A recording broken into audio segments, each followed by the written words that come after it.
Saya percaya saudara, tidak ada pergumulan yang lebih besar selain di depan kita itu kematian. Amin. Kalau cuma masalah apa kita masih, tapi kalau yang namanya berhadapan dengan kematian, waduh itu berat sekali. Dan Daud mengalami itu. Justru dalam lembah kekelaman, aku tidak peduli itu lembah apa, sekalipun harus berjalan dalam lembah kekelaman, aku tidak takut, sebab aku percaya penyertaan Tuhan ada beserta denganku. Dan itu mujizat yang lebih besar daripada hanya sekedar hilang batu ginjalmu. Nahkoda kapal disebut dia hebat, kenapa? Karena dia pernah mengatasi badai yang besar dan dia lolos. Kekristenanmu akan menjadi hebat ketika engkau berhasil melewati setiap ketegangan dalam imanmu, setiap pergumulan yang besar dalam hidupmu. Dan pergumulan yang besar itu yang akan membuat iman kita ini menjadi luar biasa bersama Tuhan, agar kita punya kesaksian dan iman kita kuat bahwa di tengah lembah kekelaman pun Tuhan beserta. Waktu jiwamu tertekan saudara, seringkali ketika kita menghadapi masalah, jiwa kita tertekan. Dan seringkali kita terburu-buru cari jawaban atas masalah kita. Namun seringkali Tuhan gak suka langsung memberimu jawaban, tapi yang paling engkau butuhkan hari itu adalah kekuatan untuk engkau bisa bertahan. Makanya waktu jiwamu tertekan, pilihlah untuk datang dalam kediamannya Tuhan, berseru kepada Tuhan. Sebab ketika engkau berseru pada Tuhan, Alkitab berkata, Tuhan menambahkan kekuatan dalam jiwamu. Amin. Tidak ada satupun yang dari dunia ini yang sanggup memberi kami kekuatan selain dalam hadirat-Mu ya Tuhan, selain dalam kediaman-Mu ya Tuhan.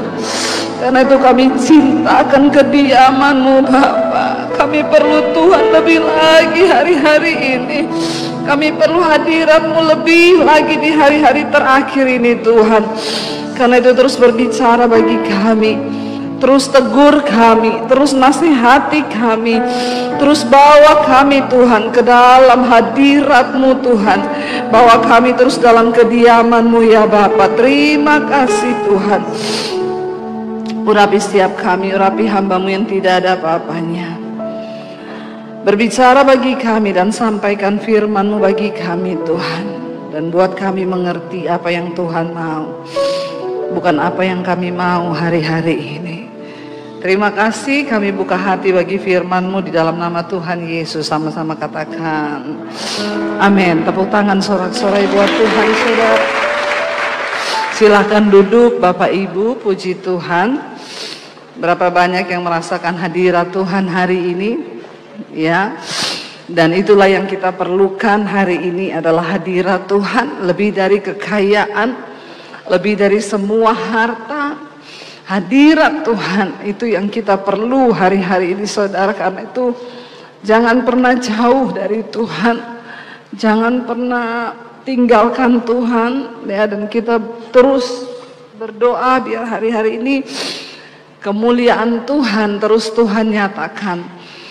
Bapak Ibu, di tengah keadaan zaman yang semakin tidak menentu hari-hari ini, dan firman Tuhan memang berkata bahwa di hari-hari yang terakhir itu akan datang masa yang sukar. Kalau kita melihat berita hari-hari ini tuh, aduh rasanya bikin stres saudara. Benar nggak? Kita buka berita hari-hari ini, saya tuh kalau scroll media sosial, ditemukan mayat di kamar kos, mukanya dilakban. Saya scroll ke bawah, seorang siswi 16 tahun bunuh diri, gantung diri di kamar kos karena hamil dan pacarnya tidak bertanggung jawab. Kemarin saya baca berita di Bekasi, satu keluarga dibunuh oleh keponakannya sendiri yang datang malam itu nginep di rumahnya. Lagi tidur malam dia pukul dengan linggis 4 orang, ayah, ibu, anak 2 mati dibunuh. Dan ketika ditanya kenapa kamu membunuh mereka, saya iri, mereka lebih kaya dari saya. Dan itu jawaban yang sangat simpel dan tidak ada air mata.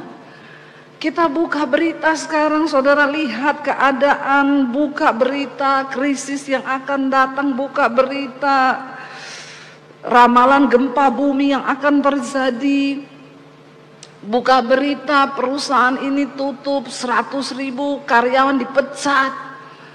dan banyak orang pengangguran. Hari-hari ini tuh kalau kita nggak menjaga jiwa kita bisa stres loh. Dan banyak orang akan murtad dan meninggalkan Tuhan. Karena itu Yesus berkata di akhir zaman akan banyak kemurtatan, saudara. Dan mari kita berjaga-jaga. Hari ini saya akan sampaikan tentang tema ketenangan jiwa. Kenapa, saudara? Karena ini kita butuhkan lebih daripada uang. Biar orang punya uang. Kalau jiwanya itu tertekan, nggak tenang, itu bahaya. Kita buka dulu Pengkhotbah pasal yang keempat. Ya, Pengkhotbah pasal 4. Kita baca mulai ayat yang pertama, saudara. Saya air matanya nggak bisa berhenti loh. Hadirat Tuhan kuat sekali di sini. Tepuk tangan buat Tuhan, saudara. Dan biarlah sebuah jemaat boleh merasakan. Pengkhotbah 4 ayat yang pertama, firman Tuhan berkata begini. Lagi aku melihat, ya, kata pengkhotbah, segala penindasan yang terjadi di bawah matahari, dan lihatlah air mata dari orang-orang yang ditindas, dan tak ada yang menghibur mereka, karena di pihak orang-orang yang menindas itu ada kekuasaan. Hari-hari ini kita lihat air mata, saudara. Kalau kita mau berteriak juga buat bangsa ini, saudara, lihat korupsi, bagaimana orang-orang yang tidak bertanggung jawab ada mendapat jabatan dan mereka nggak peduli, ya. Dan kita berdoa, ya, ada air mata di bawah matahari ini dari orang-orang dan tidak ada yang menghibur mereka. Ayat 2 berkata, oleh sebab itu aku menganggap orang-orang mati itu yang sudah lama meninggal itu lebih bahagia daripada orang-orang yang hidup. Di masa yang sekarang ini mereka masih hidup.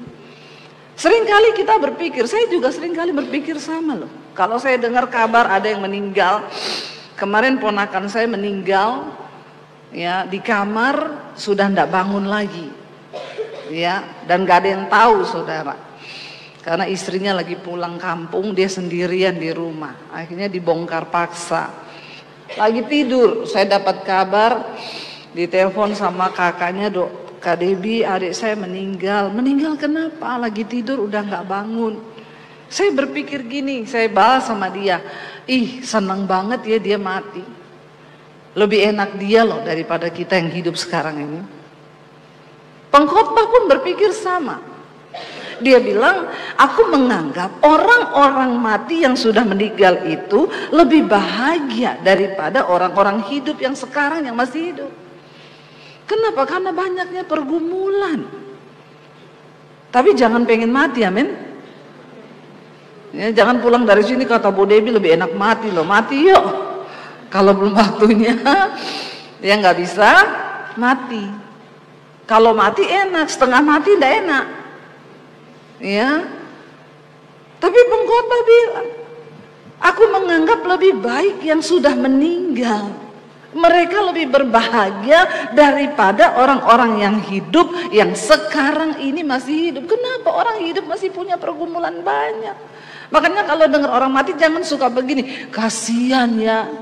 Kalau orang matinya bisa jawab, lebih kasihan deh lu, ya, yang masih bergumul, ya, masih banyak masalah, ya. Makanya kalau banyak masalah hari-hari ini, ndak usah terlalu, ya, tertekan, ya. Nanti Tuhan bilang udah nggak kuat hidup, ya. Saya kalau orang konseling gitu, Bu saya ini punya masalah banyak Bu, begini. Saya tanya, jadi ibu masih mau hidup atau tidak?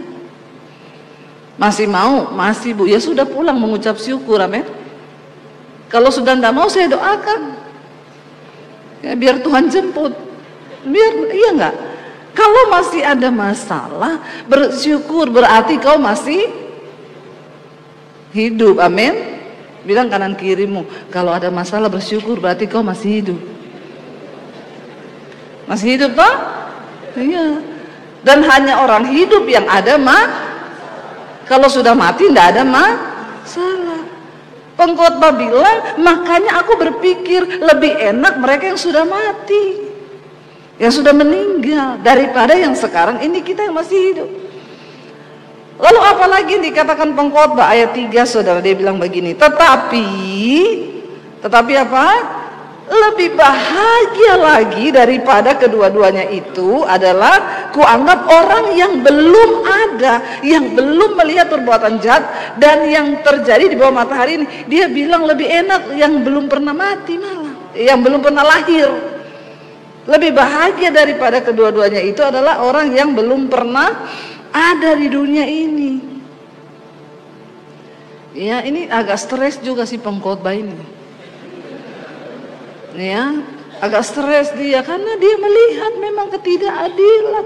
Lu pengkhotbah ini, ya saudara, ditulis Raja Salomo. Salomo itu orang terkaya loh pada zaman itu, dan tidak ada raja di Israel yang kekayaannya itu melebihi Salomo. Itu Alkitab yang bilang. Tapi dia bilang apa? Ya, lebih baik orang yang mati.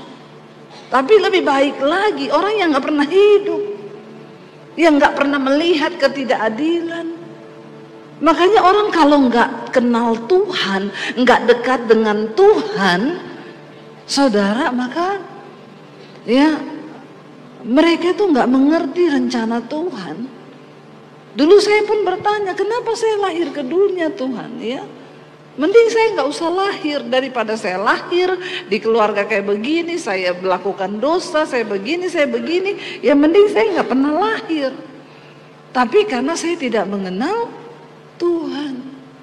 Kalau saudara lahir hari ini, percayalah itu karena ada rencana Tuhan atas hidupmu. Bilang kanan kirimu, jangan pernah sesali kelahiranmu, karena ada rencana Tuhan atas kehidupanmu. Amin, saudara. Ya, kita harus sama-sama ya berpikir seperti itu.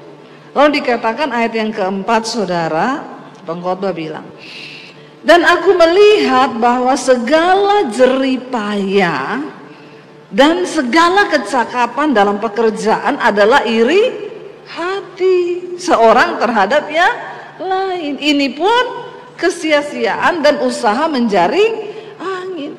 Jadi saudara, orang itu hari-hari ini mau berlomba kecakapan, berlomba dalam pekerjaan, ya ternyata isinya cuma iri hati. Kita sukses aja, yang sirik banyak loh, yang iri. Iya apa ya?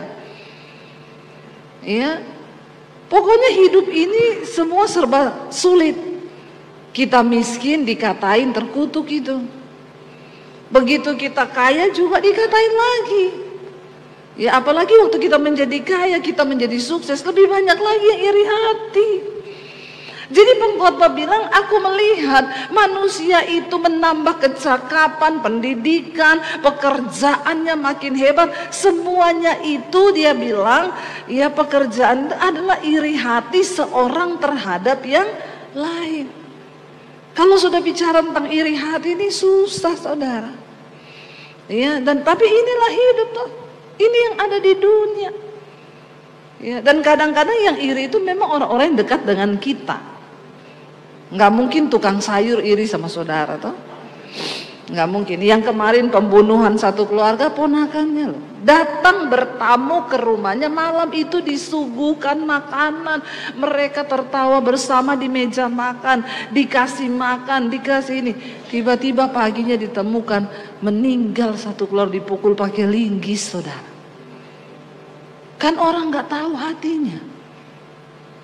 Ternyata dia datang disambut dengan kasih, tapi balasannya, dan iri hati itu menggerakkan dia, dan dia sanggup melakukan sesuatu yang di luar nalar manusia. Dia membunuh satu keluarga itu digerakkan oleh iri hati loh. Mengerikan zaman sekarang ini memang. Ya. Tapi pengkhotbah bilang itu semua adalah kesia-siaan dan usaha menjaring angin.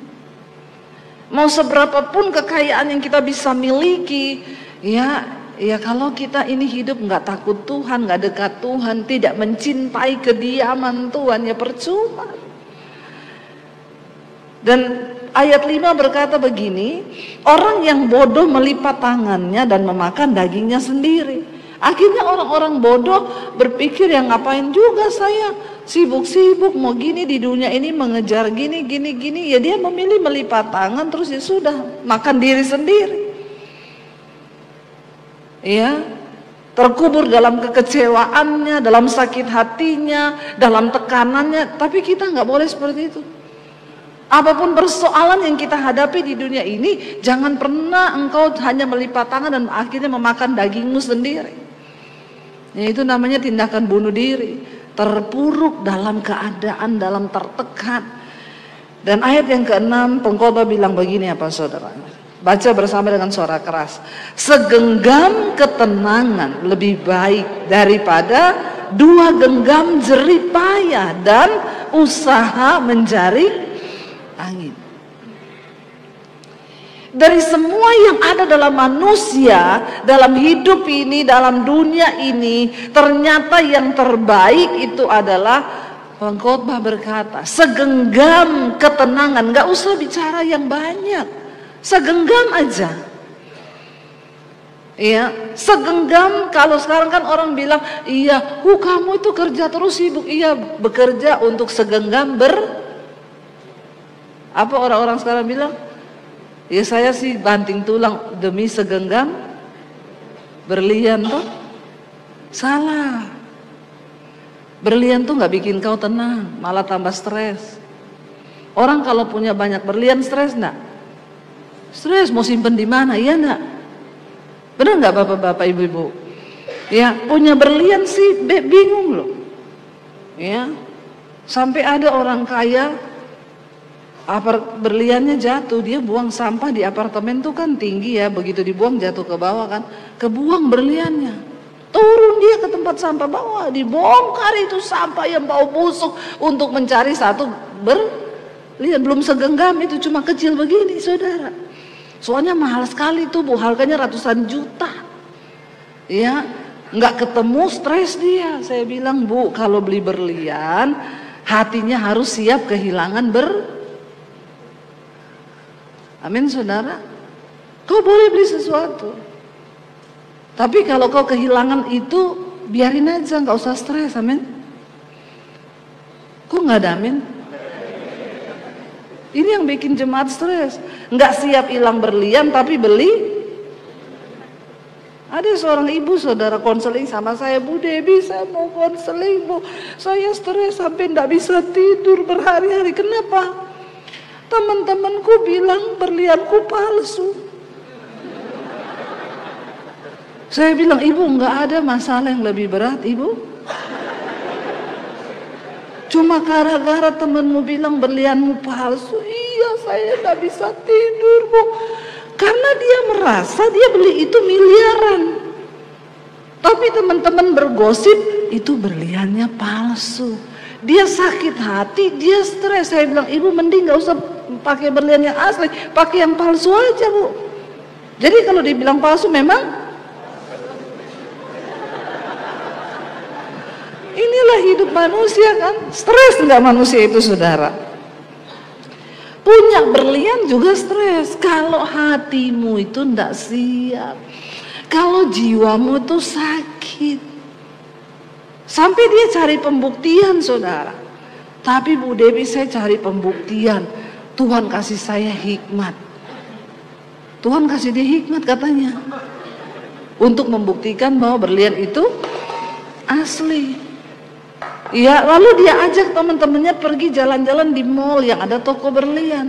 Pas lewat toko berlian dia bilang, guys, yuk kita lihat-lihat berlian. Di depan temannya dia copot cincinnya yang besar itu. Mas, saya mau coba, ini coba ditimbang dan dihargai berapa.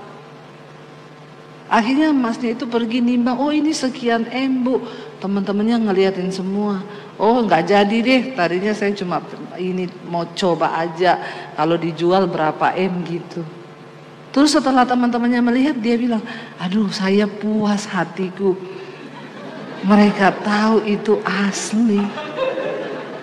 Ya Allah, subhanallah. Pusing nggak saudara? Tapi itulah manusia. Semua butuh pengakuan. Nah kita ini kalau mau cari pengakuan orang, stres nggak kita? Stres loh saudara. Mending kita cari pengakuan Tuhan. Kau boleh beli berlian, tapi kau harus siap kehilangan berlian. Ya, saya sih pakai berlian nggak gede-gede banget ya. Ini anting-anting saya pernah hilang ini. Waktu hilang saya sakit hati, aduh kok hilang, tapi saya ingat firman Tuhan. Saya bilang dalam nama Yesus, enggak, Tuhan, hatiku tidak ada di berlian itu, mau hilang-hilang, kalau itu berkat Tuhan pasti ketemu. Enggak, saya cari, berapa hari kemudian ketemu sendiri. Kalau hatimu itu tidak terikat pada sesuatu yang begitu, Tuhan tuh melihat loh saudara. Jadi pengkhotbah bilang segenggam berlian lebih baik gitu. Bukan ya? Bukan. Segenggam ketenangan. Itu lebih baik daripada 2 genggam jerih payah. Itu usaha menjaring angin. Kita mau bekerja, usaha demi apapun, cari uang, jerih payah, banting tulang siang malam sampai tulang dibanting-banting loh. Kepala jadi kaki, kaki jadi tangan. Itu bagaimana ya? Saya memikirkan orang bilang, saya ini bu cari banting tulang sampai kepala jadi kaki, kaki jadi kepala. Itu namanya goblok. Ya, karena otaknya didengkul itu. Kan dia bilang kaki jadi kepala, kepala jadi kaki. Kenapa kau seperti itu? Firman Tuhan bilang, yang terpenting adalah ketenangan jiwa ini loh. Lalu bagaimana sekarang ini kita bisa punya ketenangan di tengah keadaan yang sulit? Saya beberapa waktu lalu diizinkan Tuhan operasi batu ginjal. Saya lama merasakan sakit di bagian kiri saudara, kadang kram. Lalu saya pikir cuma karena saya khotbah. Saya kalau khotbah tuh hari Minggu biasa 5-6 kali, pulang itu sakit pinggang saya bilang ini cuma sakit pinggang biasa. Jadi saya tahan itu hampir 1 tahun, 1,5 tahun. Lama-lama makin kesini itu makin sakit ya, dan sakitnya itu nggak seminggu sekali, sudah tiap hari sakit, bahkan sudah kram dan saya sudah demam dan mual sampai muntah. Akhirnya suami saya bilang saya harus periksa dokter aja. Saya tetap nggak mau. Waktu kami pergi ke Solo, saya check up semua darah karena memang kita rutin setiap berapa bulan sekali check up ya. Check up itu ya bukan untuk bikin hati senang lah, untuk kita ini jaga-jaga, ada remnya ya. Kalau kolesterolnya naik, makannya dikurangi. Amin. Ya, itu bukan untuk umur panjang. Walaupun kau habis check up, kalau Tuhan panggil mati, mati kau. Ya, EDD mati mitawa. Ya, jadi jangan mau kodong kau sombong ya. Karena biar kau hasil check upmu bagus, ya kalau hari itu kau mau dipanggil nih. Ya, jadi ndak usah sombong. Ya kita itu cek cuma buat jaga-jaga aja. Oh, kalau kolesterol naik, kita kan ndak mau jadi pendeta asam urat toh. Mau khotbah begini ke mimbar karena kebodohan. Ya, jadi diaturlah pola makan, dijaga. Bukan untuk umur panjang, untuk hidup sehat. Saudara gym boleh, tapi itu bukan umur panjang loh. Karena umur itu di tangan Tuhan. Itu nggak akan menambah umur panjang. Saya bantah, ada satu coach terkenal di Instagram, dia tulis begini, 1 jam Anda berolahraga menambah umur 5 menit. Wih, langsung saya masuk. Dia coach terkenal, saudara. Langsung saya komen di situ, maaf ya, Anda menyalahi takdir Tuhan. Karena umur itu di tangan Tuhan. Buktinya salah satu gym terkenal, atlet olahraga gym terkenal, mati di tempat gym ketiban alat berat. Masih muda, belum 40. Matinya ketiban alat gym. Iya enggak? Ya. Itu dia olahraga sudah berapa tahun itu? Harusnya menambah umur berapa lama itu? Ya, jangan takabur, saya bilang. Kau nge-gym bagus supaya tubuhmu sehat. Tapi umur itu tetap di tangan Tuhan. Kepleset di kamar mandi bisa mati. Ada orang yang sudah asam urat, ya udah kolesterolnya tinggi, stroke, nggak mati-mati. Ada saudara, ada. Iya, saya baru merenung tadi malam, mikirin ponakan saya itu, ndak sakit, ndak apa, ndak pernah ada riwayat sakit, tiba-tiba dapat kabar mati.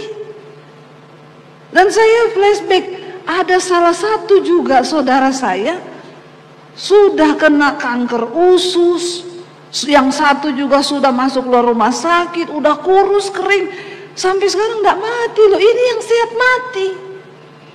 Jadi jangan takabur dengan hidup ini, karena hidup ini adalah di tangan Tuhan.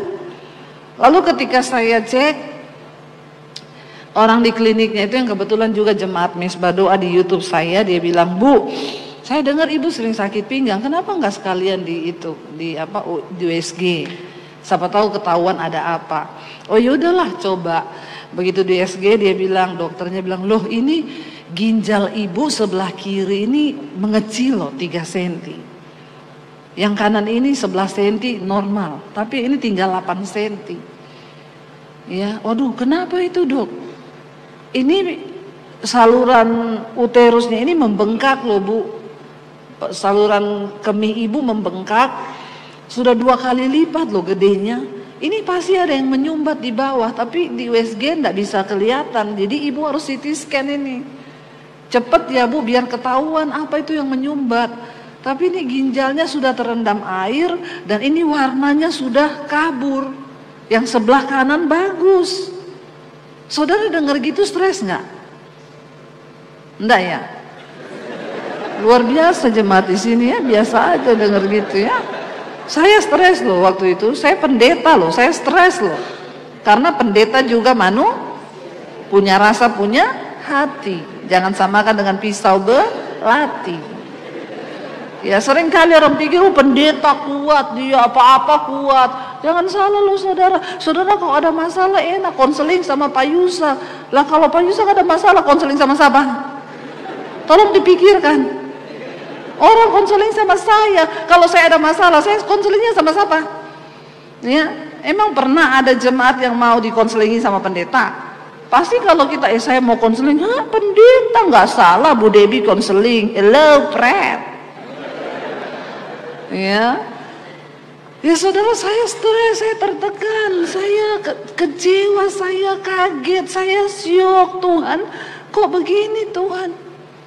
Saya ini tiap malam di Misbah Doa bacakan kesaksian orang-orang yang, "Saya batu ginjal, Bu. Waktu ibu berdoa untuk yang sakit, saya taruh tangan saya di ginjal saya, batunya keluar."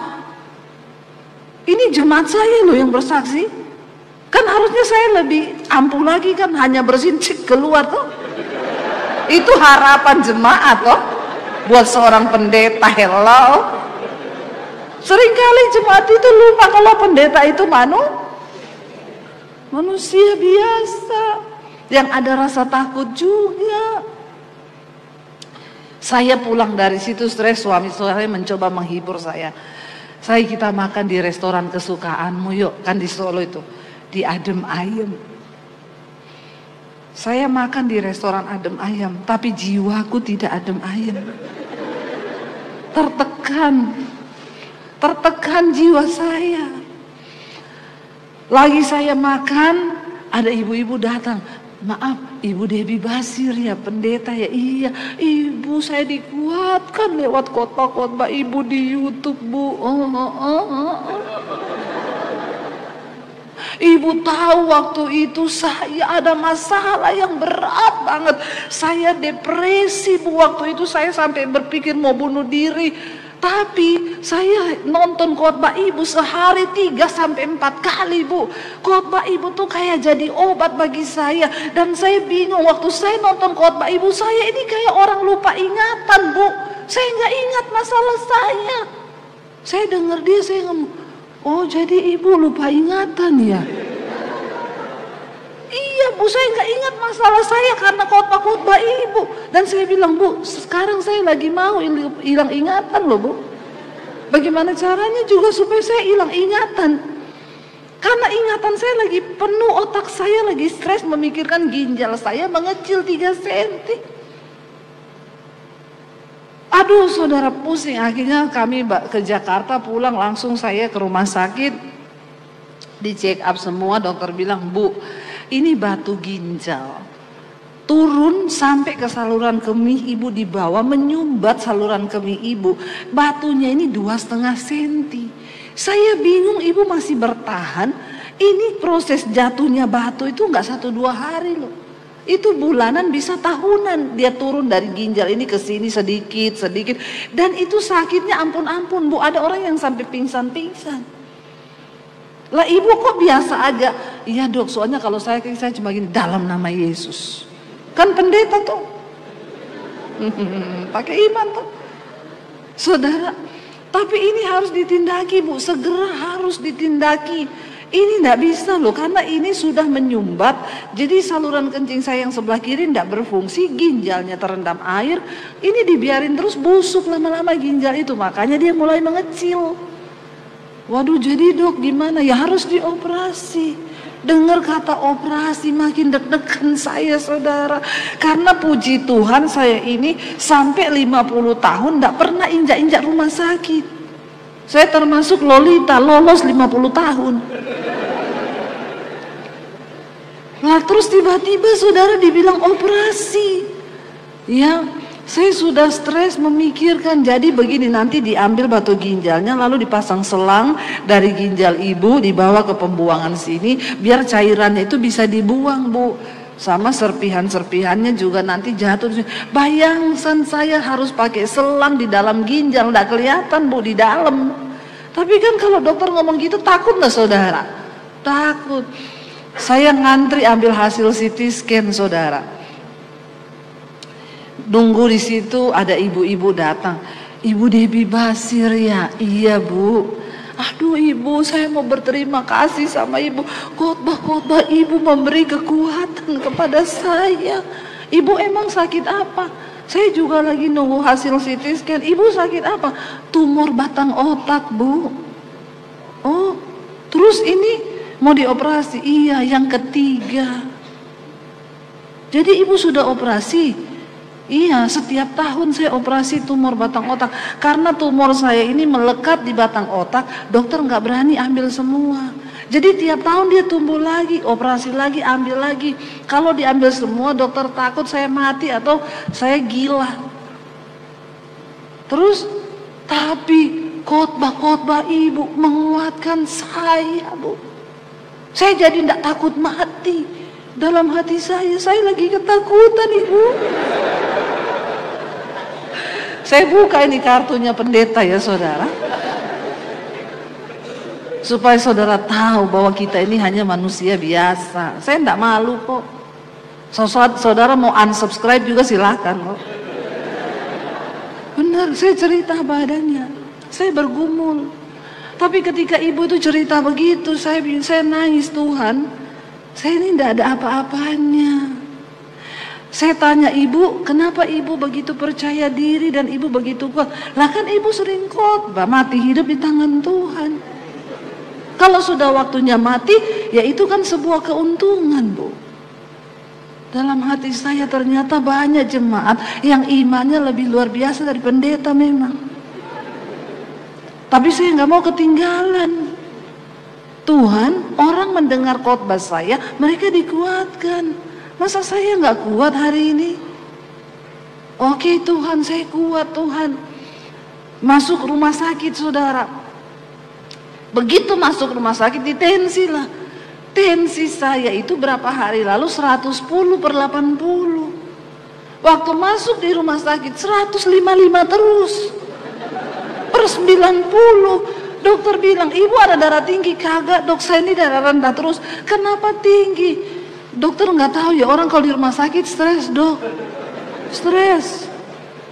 Ya pertama mau masuk meja operasi, kedua mikirin bayarnya dok.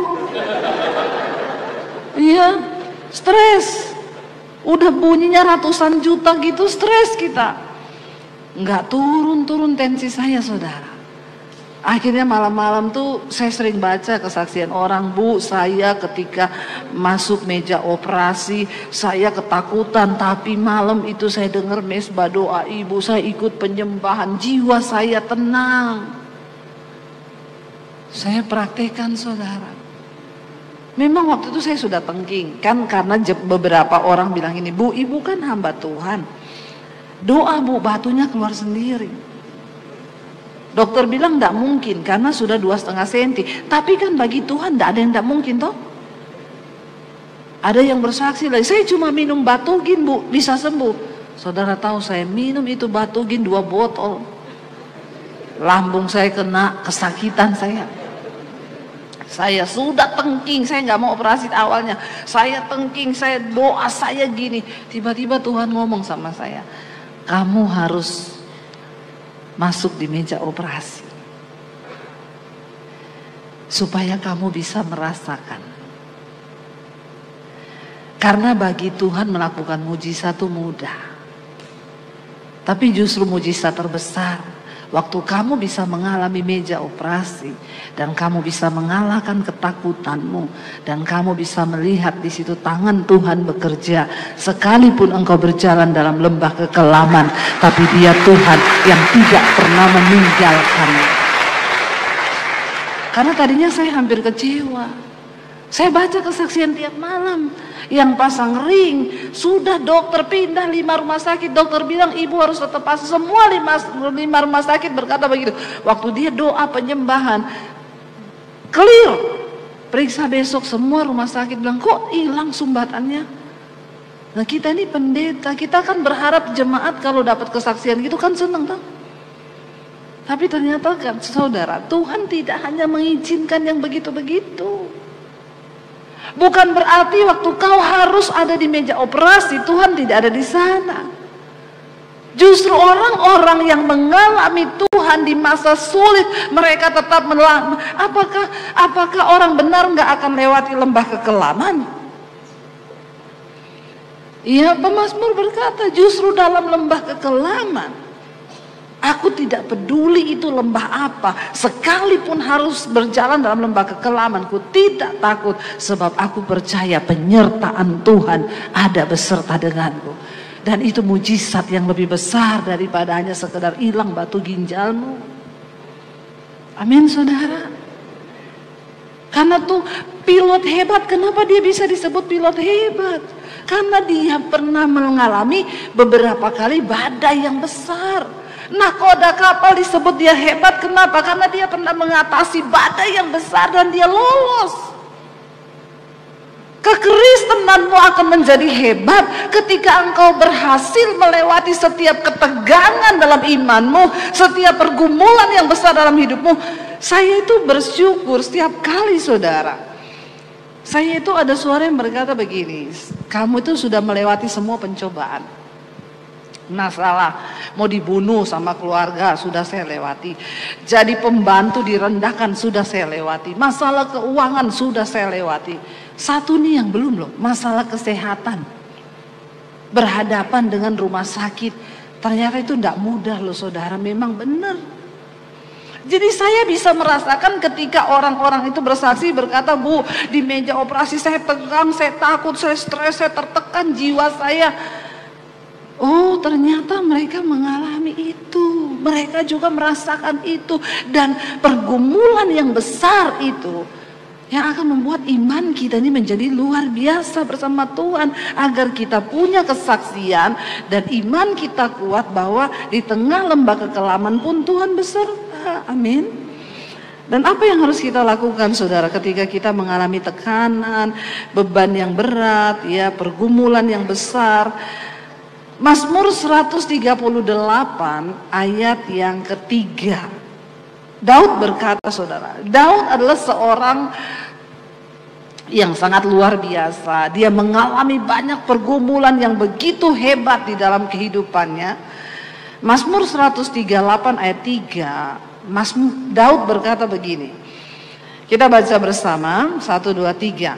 Pada hari aku berseru, engkau pun menjawab aku. Engkau menambahkan kekuatan dalam jiwaku. Daud adalah orang yang sangat punya pengalaman pribadi dengan Tuhan. Semakin banyak engkau mengalami pengalaman pribadi dengan Tuhan, itu akan mengangkat hidupmu. Dan Daud itu bersaksi tentang pergumulan yang dia alami bersama dengan Tuhan. Daud pernah mau dibunuh, dikejar-kejar. Yang mau bunuh dia itu raja loh, bukan orang sembarangan, raja. Seluruh prajurit diperintahkan cari Daud. Kalau yang mau ketemu, yang mau bunuh dia raja, apakah dia nggak hidup dalam ketakutan? Dia lari ke semua penjuru, orang kenal dia, orang tahu dia. Dan raja memberi perintah cari, kalau dapat kepalanya dikasih imbalan. Ini raja yang beri perintah. Dia punya jiwa, rasanya sudah di ujung tanduk. Saya percaya saudara, tidak ada pergumulan yang lebih besar selain di depan kita itu kematian. Amin. Kalau cuma masalah apa kita masih, tapi kalau yang namanya berhadapan dengan kematian, waduh itu berat sekali. Dan Daud mengalami itu. Tapi dia berkata begini, ketika jiwanya tertekan, dia memilih untuk berseru kepada Tuhan, masuk dalam kediamannya Tuhan. Dan dia berkata, Engkau pun menjawab aku, dan Engkau menambahkan kekuatan dalam waktu jiwamu tertekan, saudara. Seringkali ketika kita menghadapi masalah, jiwa kita tertekan. Dan seringkali kita terburu-buru cari jawaban atas masalah kita. Namun seringkali Tuhan gak suka langsung memberimu jawaban. Tapi yang paling engkau butuhkan hari itu adalah kekuatan untuk engkau bisa bertahan. Karena proses itu, kalau belum time limitnya, Tuhan gak buru-buru selesaikan. Kenapa masalah terjadi? Ada proses yang Tuhan ingin bentuk dalam hidup kita. Amin, saudara. Nah, ketika kita mengerti proses Tuhan dari situ, kita nih baru bisa bersaksi, baru bisa cerita apa yang kita alami bersama Tuhan. Makanya waktu jiwamu tertekan, pilihlah untuk datang dalam kediamannya Tuhan, berseru kepada Tuhan. Sebab ketika engkau berseru pada Tuhan, Alkitab berkata, Tuhan menambahkan kekuatan dalam jiwamu. Amin. Dalam jiwa manusia itu ada pikiran, perasaan, dan kehendak. Waktu kau tertekan, engkau sedang sakit jiwa, saudara. Tapi belum gila. Kalau dibiarkan jadi gila. Ya, sakit jiwa itu takarannya beda-beda. Ya, dan semua orang pasti pernah mengalaminya. Rumah tangga bisa hancur kalau ada pasangan yang sakit jiwa. Sakit jiwa tuh bukan kalau gila itu lari-lari di jalan itu udah korsleting. Ya, tapi itu diawali dari depresi, tekanan jiwa yang begitu berat. Dan salah satu jawaban yang paling nomor satu itu dikatakan firman Tuhan bilang, ya Daud berkata, pada hari aku berseru, engkau menjawab aku dan engkau menambahkan kekuatan dalam jiwaku. Mazmur ini Daud sedang berkata, tali-tali maut begitu dekat dengan aku, rasanya mau mati. Tapi dia bilang dia memilih untuk berseru kepada Tuhan. Tidak ada tempat lain yang membuat kita nyaman. Ya, kalau saudara berpikir, oh pergi ke dugem, ke diskotik itu bisa beri kekuatan, itu cuma bikin kau lupa sejenak. Tapi waktu kau pulang, kau hadapi kenyataan makin berat hidupmu. Tidak ada pilihan lain selain datang di kaki Tuhan. Amin. Masuk dalam kediamannya, saudara. Jangan cari kekuatan di luar Tuhan. Minum, merokok, ya itu cuma pelarian sejenak, sesaat. Ya, tapi yang terbaik adalah berseru. Kenapa? Karena waktu kita berseru, langsung kekuatan itu Tuhan tambahkan dalam jiwa kita. Belum ada jalan keluar, belum. Tapi jiwa kita sudah kuat. Dan Alkitab berkata, berbahagialah mereka yang bertahan di dalam pencobaan. Untuk bisa bertahan kita perlu kekuatan. Karena Tuhan tidak buru-buru jawab persoalanmu. Tuhan gak buru-buru jawab doamu, enggak. Karena waktu sudah waktunya Tuhan. Semua persoalan, permasalahan hidup kita ada time limitnya, saudara. Kalau limitnya belum selesai waktunya, ya gak akan. Tapi yang kita butuhkan adalah kekuatan dalam jiwa kita. Ya, yang kedua, saudara, pemazmur berkata begini, Mazmur 116 ayat 7. Waktu jiwamu tertekan, apa yang harus kau lakukan? Mazmur 116 ayat 7 kita baca bersama. 1, 2, 3. Kembalilah tenang hai jiwaku, sebab Tuhan telah berbuat baik kepadamu. Saudara harus perkatakan kepada jiwamu sendiri. Ya, hai jiwaku, kembalilah tenang, jadilah tenang hai jiwaku, sebab Tuhan itu telah berbuat baik. Ingat kebaikan Tuhan waktu kita sedang terpuruk. Ingat kebaikan Tuhan dalam hidup kita. Sekali dua kali itu bukan hanya 1-2 kali, tapi kebaikan Tuhan sampai hari ini kita masih hidup, itu kebaikan Tuhan. Makanya ketika jiwamu tertekan, perkatakan saudara kepada jiwamu, ya, jadilah tenang, kembalilah tenang hai jiwaku, sebab Tuhan telah berbuat baik. Jangan biarkan jiwamu tertekan, perintahkan saudara. Kita ini akan mengalami depresi, tertekan, tekanan itu dari berbagai hal. Ya. Ada orang sirik aja sama kita, keluarga atau orang lain yang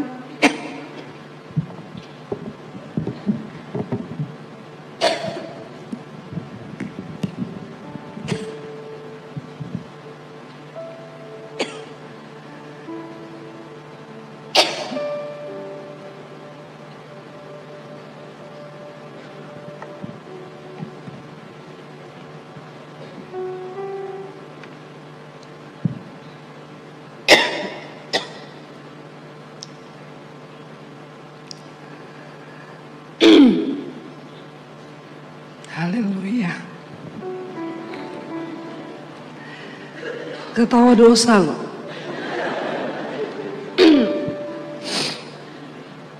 Sekali-sekali kasih wedang jahe ya Pak ya. Saudara, saya lupa, saya tadi lupa minum tadi pagi. Jadi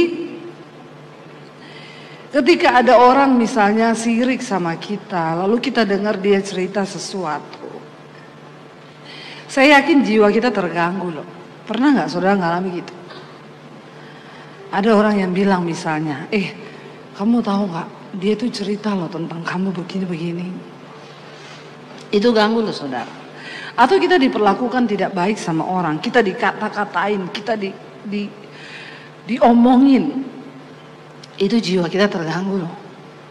Saya sering mengalami begitu. Tapi saya tahu sekarang senjatanya. Ketika iblis mencoba membayangkan, mengingatkan di pikiran saya, kamu tahu nggak? Iya, dia kemarin kan ngata-ngatain kamu kayak gitu kan. Memang dia itu begini-begini. Saya langsung dalam nama Tuhan Yesus, hai jiwaku, tenanglah. Dan Tuhan, aku melepaskan pengampunan buat orang ini. Saya sebut namanya. Kenapa Tuhan Yesus berkata, doakan dan berkati orang yang memusuhimu. Ternyata kebaikannya itu untuk kita juga saudara. Itu adalah penawar racun bagi jiwa kita. Waktu kita lepaskan pengampunan, kita cepat loh. Cuma beberapa hari saja, saya sudah lupa loh kejahatannya orang itu sama saya. Saya nggak perlu kepahitan, saya nggak perlu dendam. Saya belajar bersyukur. Kembalilah tenang hai jiwaku, kata pemazmur, sebab Tuhan telah berbuat baik kepadamu. Saya tutup saudara karena waktunya selesai. Kenapa kita harus menjaga jiwa kita ini tenang saudara? 1 Petrus pasal yang ke-1 Petrus 1 ayat 8 sampai 9. Kita lihat saudara 1 Petrus 1 ayat 8 dan 9. Baca bersama 1, 2, 3. Sekalipun kamu belum pernah melihat dia, namun kamu mengasihinya. Kamu percaya kepada dia. Sekalipun kamu sekarang tidak melihatnya, kamu bergembira karena sukacita yang mulia yang tidak terkatakan. Ayat 9. Karena kamu telah mencapai tujuan imanmu, yaitu tujuan kita beriman ternyata untuk mencapai keselamatan jiwa. Waktu nanti Tuhan datang, yang akan dihakimi itu apa, saudara?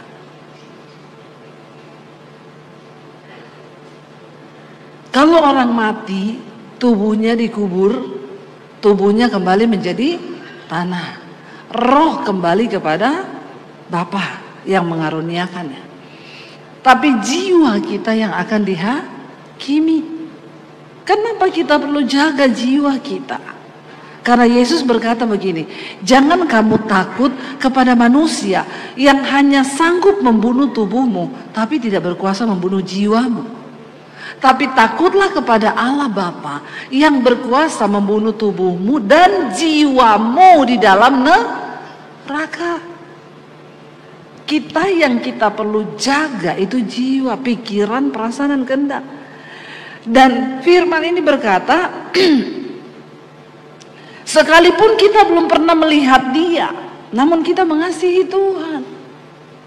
Orang-orang yang sudah mencapai tujuan imannya, yaitu keselamatan jiwa, dia bisa mengasihi Tuhan sekalipun kita belum pernah melihat Tuhan, namun kita mengasihinya, kita percaya kepada Tuhan. Sekalipun sekarang ini kita tidak melihat Tuhan, tapi kita bergembira dan bersuka cita yang mulia yang tidak terkatakan. Kenapa saudara itu bisa terjadi? Ayat 9 berkata, karena kamu telah mencapai tujuan imanmu, yaitu keselamatan jiwamu. Tujuan kita beriman itu agar Tuhan sudah kasih kita keselamatan lewat darahnya yang kudus. Tapi untuk urusan jiwa ini kitalah yang harus menjaga. Kenapa kita harus beriman terus kepada Tuhan? Ya, karena tujuan dari kita beriman itu adalah supaya jiwa kita ini diselamatkan. Kita sudah menerima keselamatan dari Tuhan. Makanya saudara perlu ke gereja, beribadah, dengar firman, supaya jiwamu itu tetap terjaga di dalam keselamatan. Iya, jadi kita tahu sekarang betapa pentingnya waktu kita mati yang akan dihakimi jiwa. Makanya Alkitab selalu berkata tidak dibilang selamatkanlah orang, tapi selamatkan jiwa. Ya, satu jiwa berharga bagi Tuhan. Nah, jiwa itu apa? Pikiran, perasaan, dan kehendak. Tubuh memang mati, tapi roh dari Allah memberi kehidupan. Supaya jiwa kita selamat, kita perlu beriman kepada Tuhan. Roh yang memberi kehidupan itu. Waktu kita mengerti sekarang, saya berdoa tidak ada lagi jemaat di sini yang sakit jiwa. Ya, bilang kanan kirimu, jangan sakit jiwa loh kau. Karena tujuan kita beriman ini supaya jiwa ini selamat loh. Waktu Tuhan datang, jiwa kita ini terpelihara dalam iman kepada Tuhan. Nah, saudara bisa bayangkan orang-orang di luar sana yang gak percaya Tuhan. Makanya banyak yang sakit jiwa. Saudara marah-marah itu sudah sakit jiwa level 1. Benar. Tersinggung itu juga sakit jiwa. Tapi levelnya masih rendah.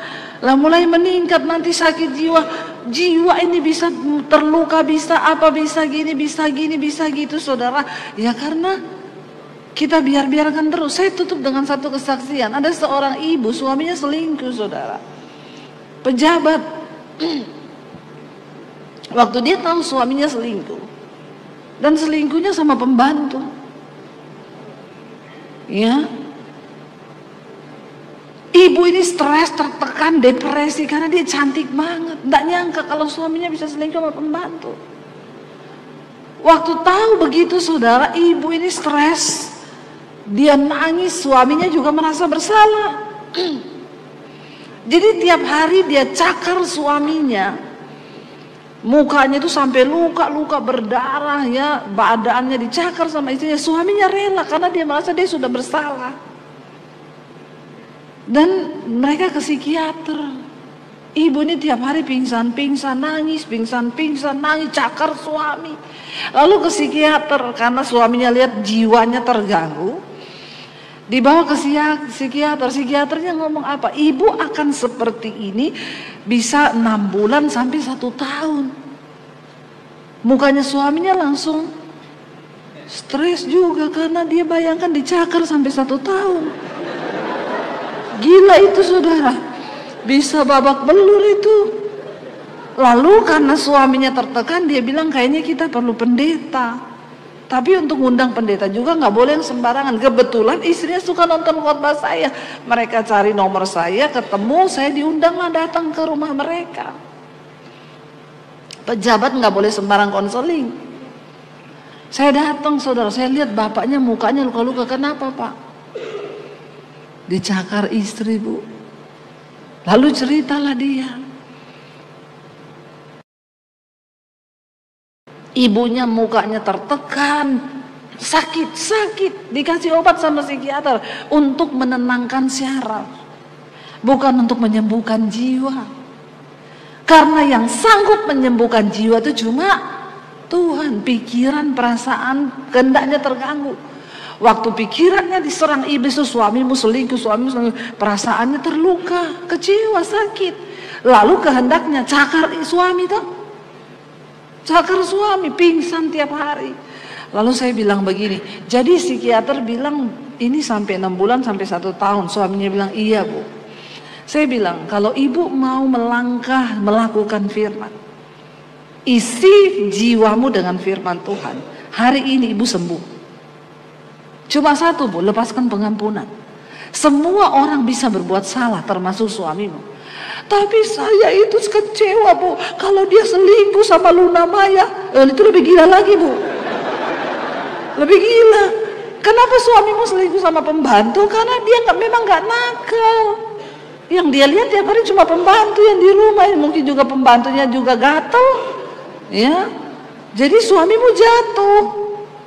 Katanya pembantunya ternyata beberapa orang cerita sering pergi ke dukun bawa air lah apa segala macam. Ya, dan istrinya memang ngomong tidak ada yang lain yang boleh urus bapak selain ini. Ya karena dia percaya saudara. Saya bilang Bu, kalau suamimu nakal ya dia selingkuh sama artis. Tapi karena dia nggak nakal dia jatuh. Ini cuma kejatuhan. Ibu ampuni suamimu. Hari ini kalau ibu berkata ibu harus bertindak supaya jiwamu sembuh. Jangan diikuti Bu, bertindak. Tenanglah hai jiwaku. Saya bacakan ayat itu. Pemazmur berkata, hai jiwaku, mengapa engkau tertekan dalam diriku? Pujilah Tuhan, lihat semua kebaikan Tuhan. Saya layani mereka saudara, akhirnya nangis bertangis-tangisan. Ibu ampuni suami minta maaf, mereka pelukan, mereka saling mendoakan. Pilihlah untuk melakukan firman Tuhan hari ini. Jangan biarkan setan ambil kesempatan. Akhirnya dipulihkan saudara. Besoknya suami telepon saya, dia bilang gini, Bu terima kasih Bu Debbie. Sejak ibu datang kemarin mendoakan istri saya dan kami dipulihkan. Malam ini istri saya tidur nyenyak dan hari ini saya sudah tidak dicakar. Dia berangsur pulih dan berangsur. Tapi saya bilang Bapak jangan kau lakukan lagi itu kedua kali. Kalau kedua kali Bapak bikin gitu saya yang cakar Bapak. Bertobat kau. Ya, saudara kita istrinya kan gak pengen sakit jiwa tuh, tapi keadaan akhirnya membuat dia terganggu. Makanya saya sering bilang sama ibu-ibu, jangan cintai suamimu lebih dari Tuhan. Karena suami itu dua, kalau nggak diambil Tuhan diambil pelakor. Tapi bapak-bapak di sini tidak, amin. Semuanya luar biasa, amin. Insya Allah. Dede tahu tadi. Orang Makassar nih setia semua. Ya, jadi saudara, ini lihat firman Tuhan sanggup menyembuhkan jiwa kita. Hari ini saya nggak tahu pergumulan apa yang saudara gumuli, tapi pilihlah untuk datang dalam kediaman Tuhan, amin. Datang dalam hadirat Tuhan. Jangan biarkan di akhir zaman jiwa kita tertekan. Cari Tuhan, melekat pada Tuhan. Kita naikkan pujian tadi yuk. Bangkit berdiri bersama saudara. Kita percaya dalam kediaman Tuhan, dalam hadirat Tuhan ada kekuatan yang baru.